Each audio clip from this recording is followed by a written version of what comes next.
Hello friends, नमस्कार। Welcome back to my channel. हमसे जुड़े रहने के लिए वीडियो को लाइक करें, सब्सक्राइब करें, शेयर करें and please don't forget to press bell icon.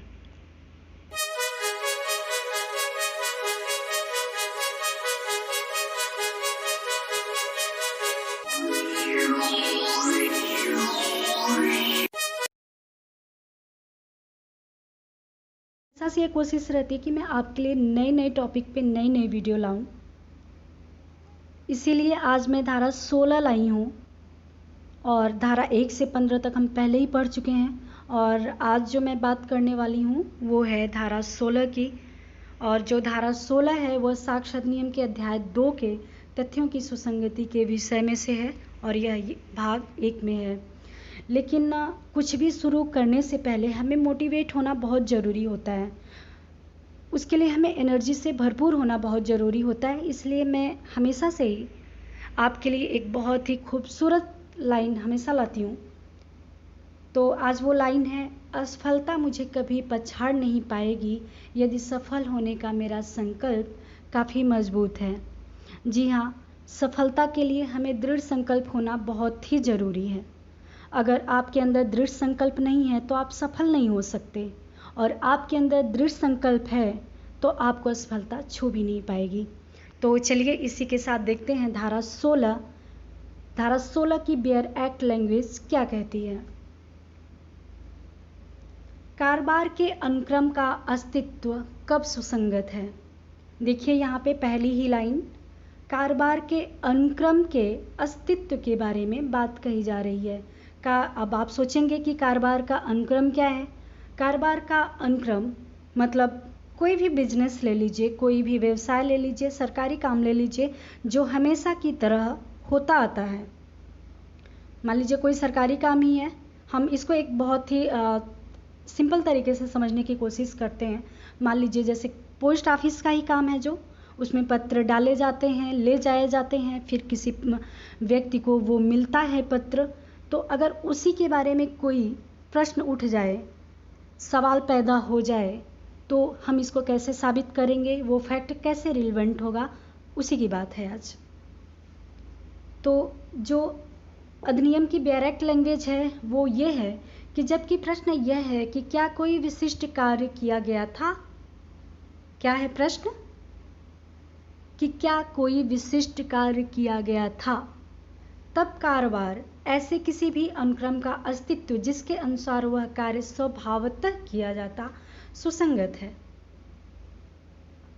तब ऐसे कारोबार में कोई भी अगर काम है जो सामान्य रूप से वो उसी तरह से किया जाता रहा है, तो ऐसा कार्य क्या होता है? रिलेवेंट होता है। ऐसा फैक्ट क्या होता है? रिलेवेंट होता है। ठीक है, हम इसको और अच्छी तरह से समझेंगे। इसका जो दृष्टांत भी है उसमें देखते हैं कि क्या लिखा हुआ है।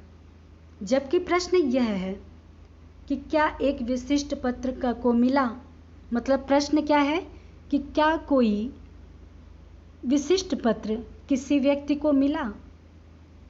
का यहाँ पे किसी व्यक्ति का नाम है, आप नाम से लीजिएगा, ठीक है। तो क्या कोई पत्र, विशिष्ट पत्र क्या क को मिला।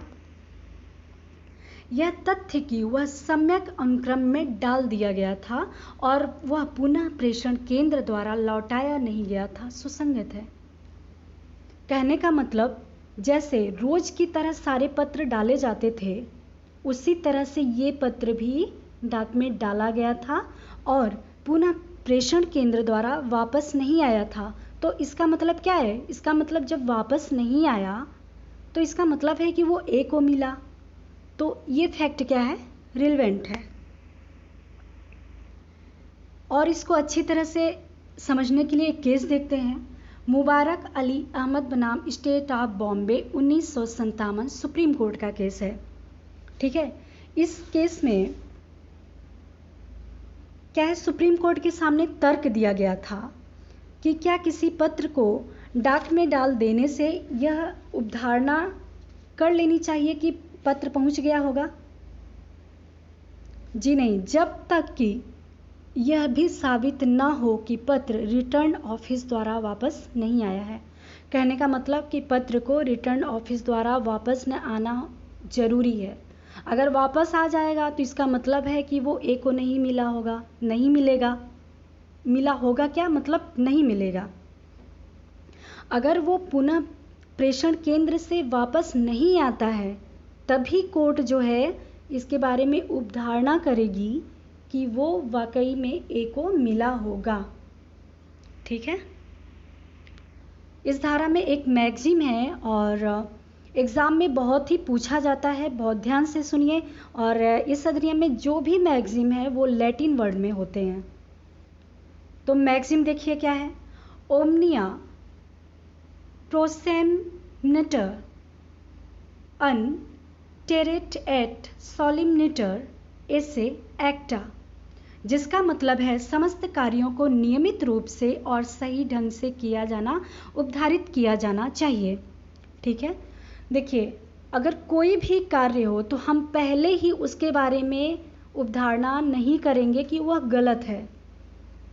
हमें उपधारणा क्या करनी होगी, हमें प्रिजम्पशन क्या करना होगा कि वो सही है, जो भी कार्य किया गया है वो सही है।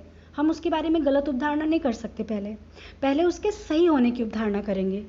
उसके बाद फिर अगर उसको हम गलत साबित कर देते हैं तब फिर वो बात दूसरी हो जाती है। तो धारा 16 में हम क्या देखते हैं कि इस धारा का खंडन किया जा सकता है, मतलब यह खंडनीय उपधारणा है।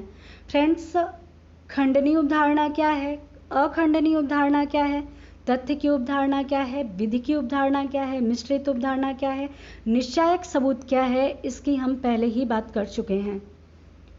ठीक है। तो यहाँ पे जो इस धारा में जिस उपधारणा की बात की गई है वो कैसी उपधारणा है, खंडनीय उपधारणा। मतलब ये कि किसी भी कार्य के लिए जब न्यायालय ये उपधारित कर लेता है कि ये काम सही है, ऐसे वे में किया गया होगा तो ये काम सही है, तो हम इसका क्या कर सकते हैं, खंडन कर सकते हैं। सबूत देकर साबित कर सकते हैं कि नहीं, ऐसा नहीं है, ऐसा हुआ ही नहीं था। ठीक है। जब आप धारा 14 पढ़ेंगे, धारा 114 का दृष्टांत च पढ़ेंगे तो उसमें और इसमें आपको काफ़ी सिमिलरिटी मिलेगी। देखते हैं कि धारा 114 दृष्टांत च क्या कहता है कि कोई न्यायिक कार्य जिसकी नियमितता प्रश्नगत है, असाधारण परिस्थितियों में किया गया था। जो धारा 114 का दृष्टांत च है वहाँ न्यायिक कार्य के नियमितता के बारे में प्रश्न किया जाता है कि क्या वो कार्य नियमित रूप से किया गया था, तो ऐसा असाधारण परिस्थितियों में किया गया था। ठीक है। तो जो धारा 114 है वो अस्तित्व की अवधारणा करती है। किसकी अवधारणा करती है, अस्तित्व की। लेकिन जो धारा 16 है वो क्या करती है, तथ्यों की सुसंगति को बताती है। जहाँ पे धारा 114 क्या करती है, अस्तित्व की, एग्जिस्टेंस की अवधारणा करती है। और यहाँ पे जो धारा 16 है वो तथ्यों की सुसंगति की अवधारणा करती है। ठीक है। इसका प्रथम दृष्टांत हेथरिंगटन बनाम के 1815 केस पर आधारित है। किसका प्रथम दृष्टांत, धारा 16 का प्रथम दृष्टांत। तो हम धारा 16 का प्रथम दृष्टांत भी एक बार देख लेते हैं। जो इसका पहला है इलस्ट्रेशन, उसको देखते हैं। प्रश्न यह है कि क्या कोई विशिष्ट पत्र प्रेषित किया गया था। प्रश्न क्या है कि क्या कोई विशिष्ट पत्र वास्तव में उसको मतलब प्रेषित कर दिया गया, डिस्पैच्ड किया गया था। यह तथ्य कि कारोबार का यह साधारण अनुक्रम था कि वे सभी पत्र जो किसी खास स्थान में रख दिए जाते थे, डाक में डाले जाने के लिए ले जाए जाते थे, और कि वह पत्र उस स्थान में रख दिया गया था, सुसंगत है। देखिए, इसको साधारण भाषा में समझने की कोशिश करिए। जैसे कि ढेर सारे पत्र हैं और उन पत्रों को क्या किया जाता है, एक निश्चित स्थान पर रख दिया जाता है। और रखा क्यों जाता है कि उस निश्चित स्थान से वो पत्र आवश्यक रूप से डाक में डाला ही जाता था। तो जब यह प्रश्न उठता है कि क्या कोई उनमें से कोई एक पत्र की मान लीजिए बात करते हैं कि क्या वो पत्र भी डाला गया था? तो जब सारे पत्र डाले जाते थे और वो एक निश्चित स्थान पे रख दिए जाने से वो उसमें मतलब ये माना जाता था कि वहाँ पे जाता ही है, डाक में डाला ही जाता था। तो इस पत्र के लिए भी उपधारणा बनेगी कि यह पत्र भी उस डाक में डाला गया है।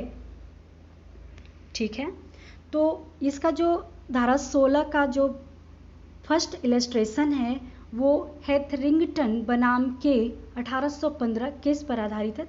ध्यान दीजिएगा, एग्जाम में पूछा जाता है। और इसका जो दूसरा दृष्टांत है जिसकी मैंने पहले अभी बात की थी इसके पहले, वो वारेन बनाम वारेन केस से संबंधित है। इस धारा के अंतर्गत डिलीवरी लेने से मना कर दिया जाए तो विधि के अनुसार इसे डिलीवरी मान लिया जाएगा। कैसे? मान लीजिए कि आपने किसी साइट से खरीदारी की। साइट भी तो क्या कर रही है? बिजनेस कर रही है। जैसे मान लीजिए अमेज़ॉन है, फ्लिपकार्ट है, कोई भी साइट की हम बात करें तो वो क्या करती है? एक बिजनेस ही तो करती है ना। तो वहाँ से आपने कोई सामान मंगाया। अब जब सामान मंगाया और डिलीवरी बॉय ने क्या किया? आपको फ़ोन किया और आप सामान लेने से मना कर देते हैं। तो जब आप सामान लेने से मना कर देते हैं तो आप ये नहीं कहेंगे कि नहीं, डिलीवरी नहीं की गई थी, सामान की डिलीवरी नहीं की गई थी। इसका मतलब ये है कि आपको डिलीवरी की गई थी। ओके, आई होप आपको ये वीडियो ज़रूर पसंद आई होगी। और कोई भी प्रॉब्लम हो, कैसा भी क्वेश्चन हो तो हमें कमेंट बॉक्स में लिख के ज़रूर बताएं। आपको ये वीडियो देखने के लिए बहुत बहुत धन्यवाद। Thank you.